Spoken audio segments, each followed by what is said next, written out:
अगर आप अपने घर की सीढ़ियां बनाने के बारे में सोच रहे हैं तो आपको ये 20 चीजें जरूर पता होनी चाहिए। अगर आपको इन चीजों के बारे में पता नहीं होगा तो जाहिर सी बात है आपकी सीढ़ी जो है वो अच्छी क्वालिटी की नहीं बन सकती है। तो इसी वजह से इस वीडियो में बताए हुए सभी पॉइंट को आपको ध्यानपूर्वक देखना है। इस वीडियो में कुछ ऐसे पॉइंट होंगे जिनके बारे में पहले आपने कभी भी सुना नहीं होगा, पर ये आपके जरूर काम में आ सकते हैं। अगर आपने गलत तरीके से सीढ़ी को बनवा लिया तो आपको चढ़ने उतरने में बहुत ज्यादा दिक्कत हो सकती है। तो ऐसा आपके साथ न हो, इसके लिए हम इस वीडियो में डिटेल में देखेंगे कि कौन कौन से पॉइंट आपको जरूर कंसिडर करने चाहिए। सबसे पहला पॉइंट आ जाता है जो कि है राइजर। राइजर यानी कि स्टेप की जो हाइट होती है, जैसे कि आप अगले वीडियो में देख रहे हो, इसे राइजर कहा जाता है।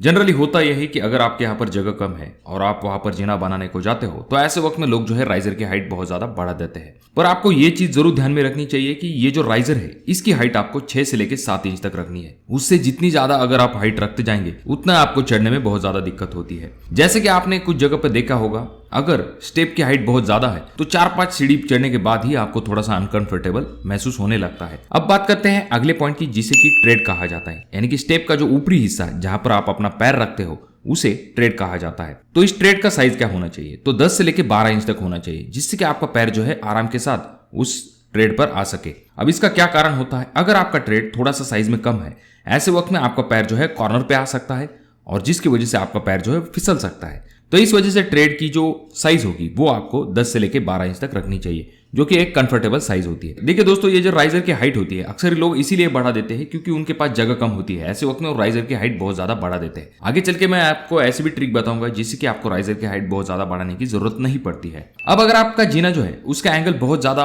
ऊपर की तरफ है, यानी कि 40 डिग्री से ऊपर है, ऐसे वक्त में आपको चढ़ने में बहुत ज्यादा दिक्कत होती है। और अगर आपके जीने का एंगल बहुत ज्यादा नीचे है, ऐसे वक्त में आपको चढ़ने को दिक्कत नहीं होगी पर आपको स्पेस बहुत ज्यादा लग जाएगी। तो ऐसे में एक आइडियल एंगल आ जाता है जो कि है 36 डिग्री का। अब हर बार तो 36 डिग्री आपको रखना पॉसिबल नहीं होता, पर आप 40 से लेकर 30 डिग्री के दरमियान आपके स्टेयरकेस का एंगल रख सकते हो, जिससे कि आप कंफर्टेबली ऊपर और नीचे आ जा सकते हो। अब जैसा कि आपने देखा होगा, बहुत बार जो है जो आपका स्टेप होता है उसकी थिकनेस पे लोग ध्यान देते हैं, पर खास करके आपका जो स्टेप होती है उसको ताकत देने का काम जो है आपका ये वेस्ट स्लैब करता है। तो इस वेस्ट स्लैब की जो थिकनेस है वो बहुत जगह पर कम ली जाती है। अगर आप उस वेस्ट स्लैब की थिकनेस कम लेते हो, ऐसे वक्त में जैसा कि आप अगले वीडियो में देख रहे हो, कुछ ऐसी हालत आपके स्टेप के साथ हो सकती है। तो इससे बचने के लिए आपको इस वेस्ट स्लैब की जो थिकनेस है उसे अच्छी खासी लेनी चाहिए। वो थिकनेस आपको कम से कम 5 से लेकर 6 इंच तक रखनी चाहिए। अगर हम बात करते हैं जीने में आपका कौन सा स्टील इस्तेमाल करना है, तो आपको 10 से लेकर 12 mm का स्टील जो है उसका इस्तेमाल करना चाहिए। जैसा कि आप अगले ड्राइंग में देख रहे हो, तो यहाँ पर 10 mm के स्टील का इस्तेमाल करने को कहा गया है। कुछ जगह पर रिक्वायरमेंट अनुसार 12 mm का भी इस्तेमाल किया जाता है हैंड रेल के रिलेटेड। अब जैसे कि आपको पता होगा, ये जो राइट साइड में ये जो चीज आप देख रहे हो इसे हैंडरेल कहा जाता है। अब इस हैंडरेल की हाइट जो है वो 2 फीट 6 इंच तक ली जाती है।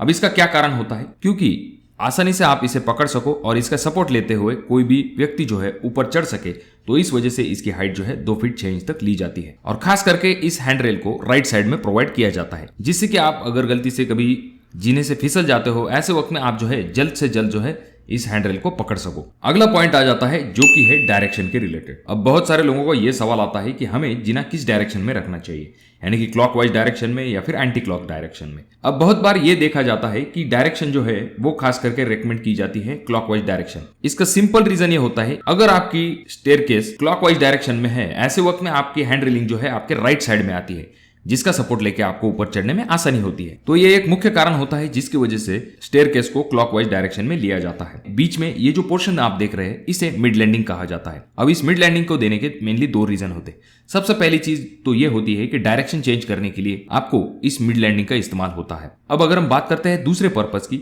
तो जब भी आप जीना चढ़ते हैं, ऐसे वक्त में कोई बुजुर्ग व्यक्ति है तो उन्हें थोड़ा बहुत रेस्ट करने के लिए इस मिड लैंडिंग का इस्तेमाल होता है। जैसे कि हमने मिड लैंडिंग के ऊपर देखा कि वहां पर पोर्शन जो है एकदम सपाट होता है, पर कभी कभी आपने देखा होगा, जैसे कि आप अगले इमेज में यहाँ पर मिड लैंडिंग के ऊपर भी स्टेप को प्रोवाइड किया गया है। अब इसका सबसे इंपॉर्टेंट फायदा यह होता है कि जहां पर आपकी जगह कम है तो वहां पर मिड लैंडिंग के ऊपर ऐसे ट्रायंगल शेप वाली जो स्टेप्स है उन्हें प्रोवाइड किया जाता है। इसका फायदा यह होता है कि कम जगह में भी आप जो है अपने जीने को लगवा सकते हो। तो ये एक अच्छी ट्रिक है दोस्त। अगले पॉइंट के बारे में हम बात करते हैं जो कि है पॉइंट नंबर 12, नेवल पोस्ट। अब ये जो बड़ा वाला सपोर्ट आप देख रहे हो स्टेप के शुरुआत में, इसे नेवल पोस्ट कहा जाता है। इसका मुख्य फायदा यह है कि आपकी रेलिंग को होल्ड करने का काम ये करता है और आपके रेलिंग को एक मजबूती प्रदान करने का काम करता है। अब बात करते हैं अगले पॉइंट की जो कि आ जाता है रेलिंग के टाइप की। जैसे कि आपने देखा होगा, बहुत बार जो है वुडन की, एसएस की, एमएस की रेलिंग जो है उन्हें प्रोवाइड किया जाता है। अब खास करके हमारे यहाँ पर जो है वुडन की रेलिंग का इस्तेमाल नहीं किया जाता। जनरली अगर हम बात करते हैं रेलिंग की, तो रेलिंग हमारे यहाँ पर सबसे ज्यादा इस्तेमाल की जाती है एसएस की रेलिंग, क्योंकि ये दिखने में अच्छी दिखती है,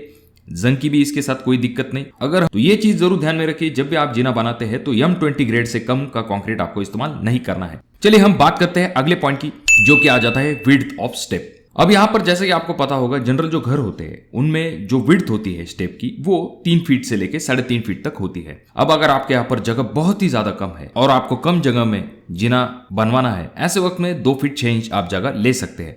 अब 2 फीट 6 इंच का ड्रॉबैक ये होता है कि सिर्फ एक ही व्यक्ति ऊपर जा सकता है और नीचे आ सकता है। अब बात करते हैं अगले पॉइंट की, जो कि है नोजिंग के रिलेटेड। जी हाँ, आपका जो ट्रेड होता है, यानी कि फॉर एग्जांपल के लिए आपका जो स्टेप होता है, उसका ये जो बाहर आया हुआ पोर्शन होता है, इसे नोजिंग कहा जाता है। अब ये जो नोजिंग है, ये आपको 25 mm से ज्यादा नहीं लेना है। अगर इसे बहुत ज्यादा लेते हैं, ऐसे वक्त में ऊपर चढ़ने में दिक्कत होती है। अगर नोजिंग टूट जाता है, ऐसे वक्त में आपको पूरी की पूरी टाइल जो है उसे चेंज करवाना पड़ सकता है। इन सभी स्टेप के नोज को टच करते हुए एक लाइन जाती है, जिसे की कहा जाता है लाइन ऑफ नोजिंग। अब बात करते हैं आपको जीना बनाने के लिए कितनी जगह लगेगी। फॉर एग्जांपल के लिए आप डॉगलेग स्टेयरकेस बना रहे हो अपने घर के लिए, जो कि जनरली सभी लोग बनाते हैं, तो इसके लिए आपको 15 फीट बाय 7 फीट तक जगह लगेगी। इससे कम भी लग सकती है, 12 फीट बाय 7 फीट तक भी जगह लग सकती है। अब आप ये कहेंगे कि 15 फीट तो बहुत ज्यादा हो गया, पहले तो हम 7 फीट का कंप्लीट कर लेते हैं। यहाँ पर हमने स्टेप की विड्थ जो है उसे, जैसे कि हमने पहले पॉइंट में भी देखा था, तो उसे 3 फीट कंसिडर किया है, और दूसरी साइड में जो विड्थ आएगी आपकी वो भी 3 फीट आती है। तो इन दोनों को मिला लेते हैं तो 6 फीट हो जाता है। और साइड में जो है आपको 6 इंची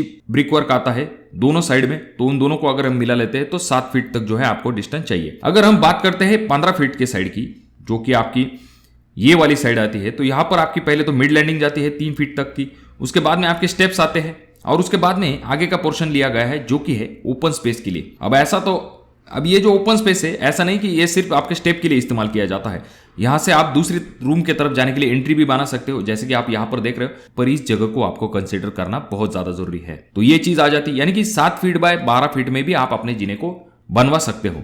अब बात करते हैं फॉर एग्जाम्पल के लिए हाइट की। अगर आपका घर है 10 फीट हाइट का, तो आपको 20 ट्रेड लगेंगे, और उनमें से एक राइजर अगर हम माइनस कर देते हैं, 19 राइजर जो है ऊपर चढ़ने के लिए लगेंगे। तो ये एक कंफर्टेबल मेजरमेंट है। आपके स्टेप के साइज अनुसार ये थोड़ा सा कम या फिर ज्यादा हो सकता है। अब बात करते हैं हेडरूम की। हेडरूम आपका जो है वो 2 मीटर या फिर 7 फीट से कम नहीं होना चाहिए, क्योंकि अगर आपका इससे कम होता है, ऐसे वक्त में आपका सर जो है वो ऊपर टकरा सकता है। अब बात करते हैं अगले पॉइंट की, जो कि है आपके स्टेप के लिए आपको किस चीज का इस्तेमाल करना चाहिए, ग्रेनाइट, मार्बल या फिर टाइल। हालांकि इसके ऊपर भी वीडियो है, पर मैं आपको एक शॉर्टकट में आइडिया बता देता हूं। सबसे बेस्ट ऑप्शन रहेगा आपके लिए ग्रेनाइट, क्योंकि स्क्रैच रेजिस्टेंट है, उसके बाद में बाकी दोनों चीजों से ज्यादा ड्यूरेबल है। अगर हम बात करते हैं दूसरे ऑप्शन की, जो कि आ जाता है मार्बल, जिसके ऊपर थोड़ा सा स्क्रैच का असर होता है, और इसका स्ट्रक्चर जो है ग्रेनाइट इतना ड्यूरेबल नहीं होता। और अगर हम बात करते हैं तीसरे पॉइंट की, जो कि आ जाता है टाइल। अब टाइल में ये चीज जरूर ध्यान में रखिए, जो पुराने वाली टाइल आती थी जिनमें के ग्रू होते थे या फिर कुछ डॉट्स होते थे, जिनकी वजह से अच्छी खासी ग्रिप मिल पाती है, तो ये एक अच्छा ऑप्शन है। इन तीनों में से सबसे कम कॉस्ट अगर किसी चीज का आता है तो वो आता है टाइल का। और भी पैटर्न्स होते हैं, जैसे कि आप ऊपर जो आपका ट्रेड होता है उसके लिए आप जो है ग्रेनाइट लगा सकते हैं, और जो आपका राइजर है उसके लिए आप टाइल लगा सकते हैं, जो कि दिखने में भी अच्छा दिखता है। अगला पॉइंट आ जाता है, जो कि है टाइल के ऊपर ग्रू के रिलेटेड। अब जैसे कि आपको पता होगा, जीना चढ़ते या फिर उतरते समय फिसलने के चांसेस होते हैं, और इससे बचने के लिए आपको टाइल पर कुछ इस तरह के ग्रू जो है उन्हें प्रोवाइड कर देना है। हालांकि आजकल बहुत सारी चीजें आ चुकी है। अब बात करते हैं अगले पॉइंट की, जो कि है आपको जीने के नीचे का पोर्शन जो है उसका किस तरह से इस्तेमाल करना है। देखिए दोस्तों, जीने में अक्सर ही अच्छी खासी जगह चली जाती है, और इसके कॉस्टिंग में भी आपको ये चीज जरूर ध्यान में रखनी है कि 1.5 रूम तक जो खर्च है आपका स्टेयरकेस में चला जाता है, तो ये अच्छा खासा खर्च हो जाता है। तो इसके नीचे का जो पोर्शन है वो आपको बिल्कुल भी जाया नहीं करना है। आप किसी भी तरह से इसका इस्तेमाल कर सकते हो, चाहे आप वॉशिंग मशीन के प्लेस के लिए इस्तेमाल कर सकते हो, वहां पर कुछ स्टोरेज कर सकते हो, या फिर कोई और भी चीजें कर सकते हो। तो इसके बारे में भी एक वीडियो है, आप उस वीडियो को भी जाकर चेक कर सकते हो कि जीने के नीचे आप कौन कौन सी चीजें कर सकते हो। तो आपको ये जगह जो है नीचे की, ये बिल्कुल भी जाया नहीं करनी है। अब जैसे कि हमने पिछली पॉइंट में देखा कि विड्थ जो है वो अगर आपकी 2 फीट 6 इंच तक है स्टेप की, तो आपको रीलिंग जो है वो डायरेक्टली आपके स्टेप के ऊपर नहीं लगवानी है, क्योंकि ऑलरेडी जो विड्थ है वो कम है। रीलिंग आ जाएगी तो और भी कम हो जाएगा। तो इसके लिए जैसे कि आप अगले वीडियो में देख रहे हो, यहाँ पर रीलिंग जो है ये बाहर के साइड से लगाई गई। इसका फायदा ये होगा कि आपको 2 फीट 6 इंच का क्लियरेंस मिल पाएगा। तो ये कुछ इंपॉर्टेंट पॉइंट थे दोस्तों, जो कि आपको जरूर कंसिडर करने चाहिए जब भी आप अपने घर के लिए स्टेयरकेस बनाते हो ऐसे समय ये पॉइंट जो है आपके डेफिनेटली बहुत ज्यादा काम में आएंगे। अगर आपको कोई सवाल है तो कमेंट बॉक्स में कमेंट जरूर कीजिए। ये वीडियो आपको अच्छी लगी हो तो जरूर इसे लाइक कर दीजिए, और हाँ, अभी तक आपने चैनल को सब्सक्राइब नहीं किया दोस्तों तो कैसे चलेगा, चैनल को जरूर सब्सक्राइब कर दीजिए। और ये वीडियो आपको बहुत ज्यादा ही अच्छी लगी हो तो अपने दोस्तों के साथ शेयर कर दीजिए। तो मैं मिलूंगा आपको अगले वीडियो में, तब तक के लिए धन्यवाद।